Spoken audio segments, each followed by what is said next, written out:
తాకట్లో ఉన్న మీ బంగారాన్ని విడిపించి ఆ రోజు ఆన్లైన్ రేటుకి కొంటాం. Sharma gold company. నమస్తే, వెల్కమ్ టు సుమన్ టీవీ. ఆంధ్రప్రదేశ్లో స్క్రబ్ టైఫస్ కేసులు పెరుగుతున్నాయి. వైద్య ఆరోగ్య శాఖ కూడా అప్రమత్తమైంది.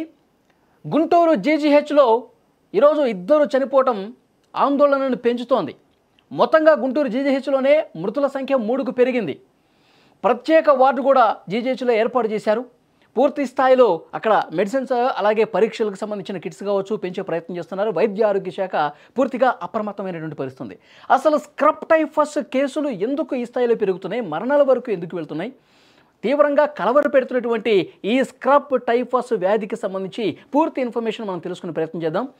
లైవ్ కాల్లో జాయిన్ అయ్యారు microbiologist, CCMB retired scientist MV Jagannatham గారు. వారితో మాట్లాడదాం. సార్ నమస్కారం. నమస్కారం అండి. సార్, గత కొన్ని రోజులుగా మనం వింటా ఉన్నాం, స్క్రబ్ టైఫస్ వ్యాధి కేసులు పెరుగుతూ ఉన్నాయి ఆంధ్రప్రదేశ్లో. ప్రతి జిల్లాలో కూడా కేసులు నమోదవుతున్నాయి. ఇప్పుడు మొత్తం 5కు పెరిగినటువంటి పరిస్థితి సార్ మృతుల సంఖ్య.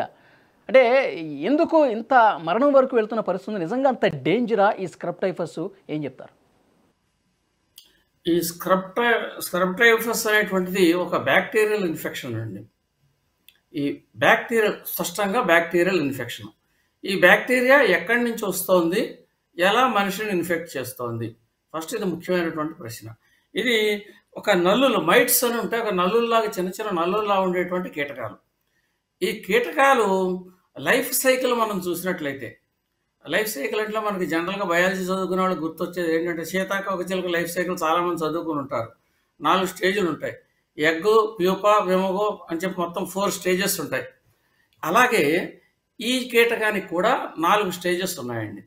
4 స్టేజెస్లో మొట్టమొదటి స్టేజ్లో ఇది 2 నుంచి 3 ఎగ్స్ను పెడుతుందండి ఈ కీటకం. ఈ ఎగ్స్ లార్వా స్టేజ్లోకి వస్తుంది. ఈ లార్వా స్టేజ్లోకి వచ్చినప్పుడే దీన్ని చిగ్గర్ అంటారు. ఆ లార్వా స్టేజ్లో ఉండేటటువంటి చిగ్గరు ఈ బ్యాక్టీరియాకి క్యారియర్. ఏ బ్యాక్టీరియా? ఈ ఓరియంటో షుషుగామి అనేటటువంటి ఒక బ్యాక్టీరియా. ఓరియంటో షుషుగామి అంటే దాని పేరు ఏంటంటే జపనీస్లో ఓరియంటో అంటే షుషుగా అంటే డేంజరస్ అని, ముషి అంటే ఇన్సెక్ట్ అని, ఓరియంటా షుషుగామిషి అంటే డేంజరస్ ఇన్సెక్ట్ అనేటటువంటిది వచ్చి ఆ ఇన్సెక్ట్ పేరు దీనికి పెట్టారు.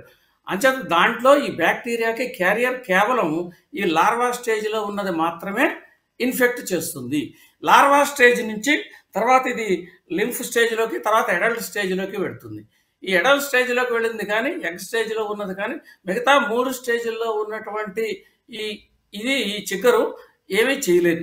ఈ మైట్ అంటే ఈ మైట్ సెకండ్ స్టేజ్ అంటే దాని లైఫ్ సైకిల్లో జీవన పరిణామంలో 2వ స్థితిలో ఉన్నప్పుడు ఈ ఓరియంటా షుషుగామిషి అనేటటువంటి బ్యాక్టీరియాకి క్యారియర్గా ఉండి, అంటే బ్యాక్టీరియాకి ట్యాంక్ ఇది, దాన్ని రిజర్వాయర్ అనమాట. ఈ బ్యాక్టీరియాకి రిజర్వాయర్ ఇది. ఎప్పుడైతే ఇది మనిషిని బయట చేసిందో, కుట్టిందో, ఆ కుట్టినప్పుడు దాంట్లోంచి ఆ బ్యాక్టీరియా మనకి ట్రాన్స్మిట్ అవుతుంది. ఇది ట్రాన్స్మిట్ అయినప్పుడు దాన్ని అక్కడ ఆ కుట్టిన చోట ఒక నల్లటి మచ్చగా ఏర్పడుతుంది. శరీరం మీద కూడా ఎక్కడెక్కడ కుడితే అక్కడ మచ్చలు ఏర్పడతాయి. అయితే ఏ ఏ ప్రదేశాల్లో ఉంటుంది ఇది? బుషెస్ అంటే గడ్డి ఉంటుంది చూసారా, పచ్చగడ్డి, చిన్న చిన్న బుషెస్ అవి ఉంటాయి. గడ్డి బాగా ఏపుగా పెరిగేటటువంటి ప్రదేశాల్లోనూ, అటువంటి ప్రదేశాల్లో ముఖ్యంగా ప్రస్తుతం ఉన్న వాతావరణ పరిస్థితులు, ఈ వాతావరణ పరిస్థితులు ఈ ఎగ్స్ లే చేయడానికి, ఎగ్స్ లే చేసి తర్వాత ఈ ఎగ్స్ లార్వా స్థితికి రావడానికి 2 నుంచి 3 రోజులు పడుతుందండి. దీని జీవన పరిస్థితి మొత్తం చూస్తే ఇది అడల్ట్గా కావడానికి ఒక 15 నుంచి 20 రోజులు పడుతుంది. దీని జీవన పరిణామం 2 నెలల నుంచి 20 నెలల దాకా ఉంటుంది. అది దీని యొక్క మొత్తం జీవన చరిత్ర. అయితే మనకి ఇది ఇళ్లలో ఉండదా సార్? మీరు గడ్డి అన్నారు, లేదంటే పొలం ప్రదేశాల్లో ఎక్కువగా ఉండే అవకాశం ఉంది. సాధారణంగా ఇళ్లలో ఇది ఏమైనా ఉంటుందా, ఉండదా? అంటే ఇళ్లల్లో అంటే ఇప్పుడు ఎక్కడికైనా వ్యాధి వచ్చిన వాళ్ళు వచ్చినప్పుడు క్యారియర్స్ ఉంటారు కదా. ఇప్పుడు ఇళ్లల్లో మనకి అపార్ట్మెంట్స్ అలాంటి చోట్ల కూడా బుషెస్ పెంచుతున్నారు చాలా చోట్ల. ఈ బుషెస్ పెంచేటటువంటి చోట్ల ఇవి ఆ వాతావరణ పరిస్థితులకు అనుకూలంగా ఉన్నప్పుడు ఇవి పెరగడానికి ఆస్కారం ఉంటుంది. అయితే ముఖ్యంగా మీరు అన్నట్టుగా ఇవి పల్లెటూరు వాతావరణాల్లోనూ, ఎక్కువగా గడ్డీలు పెరిగేటటువంటి ప్రదేశాల్లోనూ, అటువంటి ప్రాంతాల్లో దీనికి నివాసం ఉండేటువంటి అవకాశం బాగా మల్టిపుల్ అయ్యే అవకాశం ఎక్కువగా ఉంటుంది.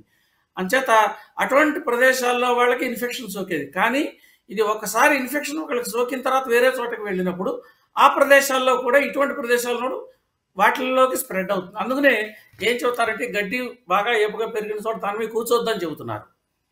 దాని మీద కూర్చుంటే కూడా ఒకరికి ఏమైనా స్ప్రెడ్ అవుతుందంటారా సార్? ఇది యాక్చువల్గా ఇన్ఫెక్షన్స్ డిసీజెస్ కాదంటే ఒకళ్ళ నుంచి ఒకళ్ళకి రాదు.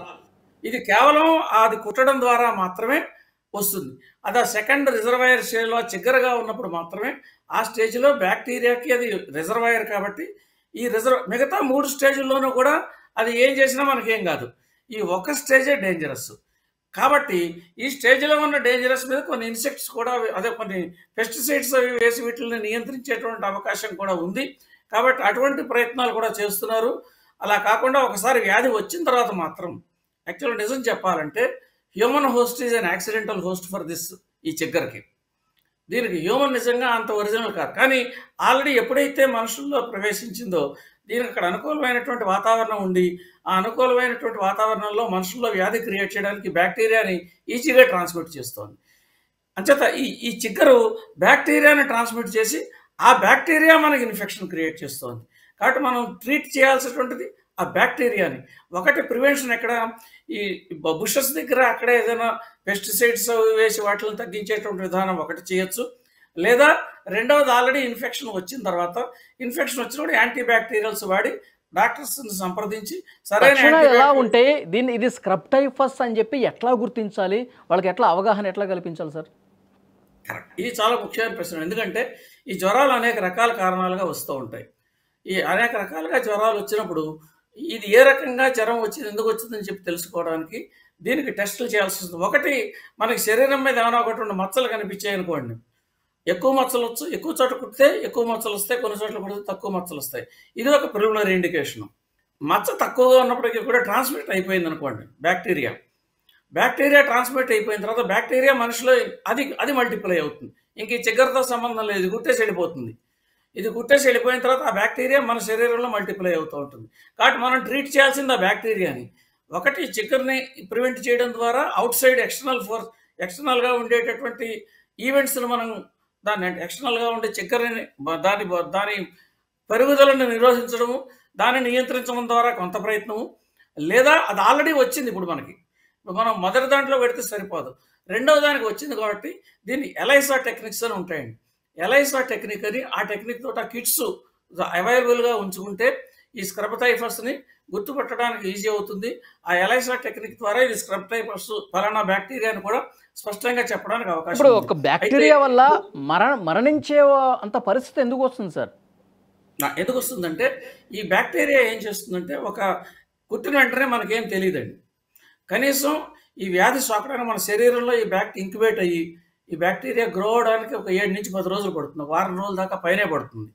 అది పట్టిన తర్వాత మనకు యాక్చువల్గా సిమ్టమ్స్ మొదలెడతాయి. అంటే ఏమిటి, ఈ సిమ్టమ్స్ మనకు వచ్చేటప్పటికే మన శరీరంలో ఈ బ్యాక్టీరియా గ్రో అయిపోయింది ఒక క్రిటికల్ లెవెల్కి. ఎప్పుడైతే బ్యాక్టీరియా గ్రో అయిపోయి ఉందో అది ఏమవుతుంది, ఆల్రెడీ ఆర్గాన్స్ని ఇన్ఫెక్ట్ చేస్తుంది. ఈ ఆర్గాన్స్ని ఎఫెక్ట్ చేయడం కారణంగా మనకి కిడ్నీని ఎఫెక్ట్ చేస్తుంది, లంగ్స్ని ఎఫెక్ట్ చేస్తుంది. ఇలా డిఫరెంట్ ఆర్గాన్స్. ఇప్పుడు మనకి డెత్ ఎక్కడ వస్తుంది, ఆర్గాన్స్ని ఇన్ఫెక్ట్ చేసే సివియర్ స్టేట్లోకి వెళ్ళిన తర్వాత డెత్ వస్తుంది. కాబట్టి మనం ఆర్గాన్స్ ఇన్ఫెక్ట్ చేసే సివియర్ స్టేట్లోకి వెళ్లకుండా ఈ లోగానే కనుక దీన్ని గుర్తించగలిగితే దీనికి సరైనటువంటి యామాక్సిసిలిన్, దీనికి కొన్ని యాంటీబయాటిక్స్ ఉన్నాయి, ఎజిత్రోమైసిన్, డాక్సిసైక్లిన్, ఇలా కొన్ని టెట్రాసైక్లిన్, కొన్ని యాంటీబయాటిక్స్ ఉన్నాయి. అయితే ఏ యాంటీబయాటిక్ వాడితే మంచిది అనేటటువంటి విషయం. ఈ యాంటీబయాటిక్స్ ఖరీదు కూడా కాదండి. అదృష్టవశాత్తు ఏమిటంటే ఇవి ఖరీదైన మందులు కూడా కాదు. ఈ మందులు కనుక సరైన సమయంలో వాడడం అనేటువంటిది ఇంపార్టెంట్. అందుచేత ఒకవేళ జ్వరం ఒకటేనా సార్, ఇంకా ఇతర లక్షణాలు ఏమైనా ఉన్నాయా? అదే జ్వరం ఉండి ప్రొలాంగ్డ్గా ఉన్న వాళ్ళు ఎవరైనా ఉంటే, ప్రొలాంగ్డ్ జ్వరం ఉండి దగ్గు ఒకటి కనిపిస్తుంది, కాబట్టి ఇటువంటి లక్షణాలు ఏమైనా ప్రొలాంగ్డ్గా ఉంటే అశ్రద్ధ చేయకుండా డాక్టర్లను సంప్రదించి వెంటనే దానికి సరైనటువంటి మందులు కనుక చూస్తే మరణాలను నియోజించవచ్చు. అంటే మరణాలు ఏ స్థితిలో వస్తున్నాయి మనం గుర్తించినటువంటి స్థితి దాటిపోయిన తర్వాత, అంటే ఆర్గాన్స్ని ఇన్ఫెక్ట్ చేసే పరిస్థితికి వచ్చినప్పుడు, ఎందుకంటే బ్యాక్టీరియా శరీరంలో ఉన్నప్పుడు దాని పని చేసుకుంటూ పోతుంది, పెరుగుతుంది, జ్వరం తగ్గట్లేదు, హాస్పిటల్కి పోవట్లా, ఏ నార్మల్ జ్వరం లైట్ తీసుకుంటున్నారు. సమస్య అదే కదా. ఎందుకంటే మనకు అసలు జ్వరం 7 రోజుల దాకా అసలు ఏ విషయం 7-10 రోజుల దాకా ఏ విషయమో తెలియదు. మెల్లిగా జ్వరం మొదలవుతుంది. ఈ మెల్లిగా జ్వరం మొదలైన తర్వాత పెర్సిస్టెంట్గా పెరుగుతుంది. ఆ జ్వరం మొదలయ్యే సమయానికి మనలో బ్యాక్టీరియా పెరిగి ఉంది. కాబట్టి అటువంటిప్పుడు జ్వరాలు వచ్చినప్పుడు తప్పనిసరిగా దగ్గరలో ఉండేటువంటి వైద్యులను సంప్రదించి ఇది ఏ వ్యాధి అనేటువంటిది గుర్తించి దీనికైతే కిట్స్ అవి కూడా సప్లై చేయడం కూడా అవకాశం ఉంటుందండి. కాబట్టి ఈ టైఫస్ని, స్క్రబ్ టైఫస్ని గుర్తించడానికి సరిపడా కిట్స్ని అవి కూడా హాస్పిటల్స్లో అవైలబుల్గా ఉండిస్తే, ముఖ్యంగా మీరు గుంటూరు ఆల్రెడీ ప్రమాదకర పరిస్థితికి చేరే కేసులు ఉన్న విషయాన్ని కూడా తెలియజేస్తున్నారు.